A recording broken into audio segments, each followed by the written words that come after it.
It happened one day when I was riding on a school bus, gazing out the window. I had a vision of a whirlpool pattern, and I just knew that the flow of energy I was seeing was the same in an atom as in our entire solar system. I felt deeply that I, too, was somehow made of that same pattern. This vision was what originally got me into science, into trying to figure out how the universe works and how we humans fit into the overall pattern of life energy.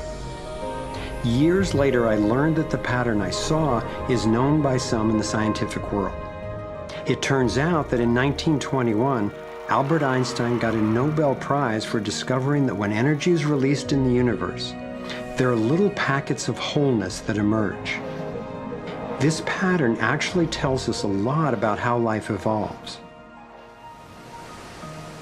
Considering the enduring wonders of creation throughout the universe, and how unsustainable so many of our human systems are, I figured learning how the universe creates and sustains life would actually be quite useful.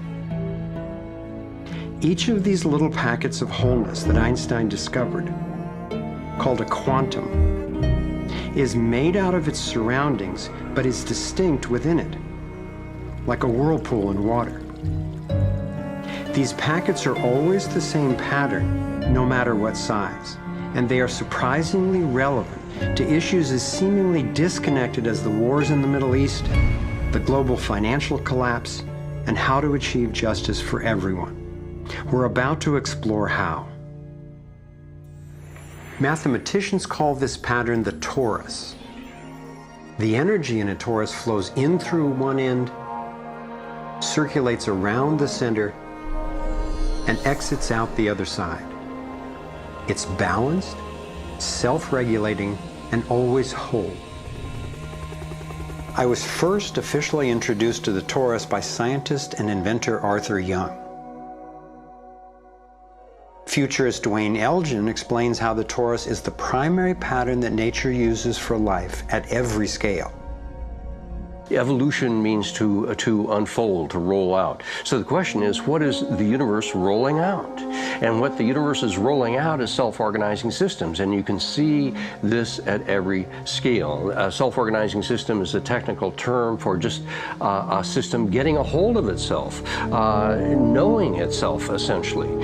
And if we go to nature, we can look at and we can see these self-organizing forms throughout. We can see it in the cross-section of an orange, the cross-section of an apple. We can see it in the dynamic nature of a tornado. We can see it in the magnetic field around the Earth, a similar magnetic field around an individual. We can see it in the structure of an entire whirlpool galaxy. We can see it in the structure of a small atom. At every scale, throughout its entire history, the universe has one single project. It's growing toruses. The universe is a torus growing factory.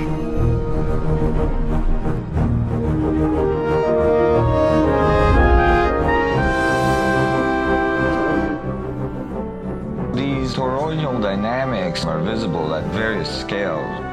One of them is at the galactic level, which are huge spinning structures with billions of stars in it.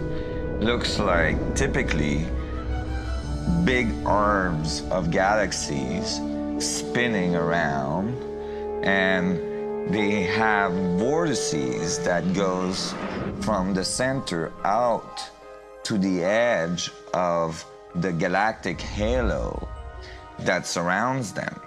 Stars move from this galactic disk out to the halo, down the vortices, and back out again. Stars like Arcturus, for instance, we know have done that path already.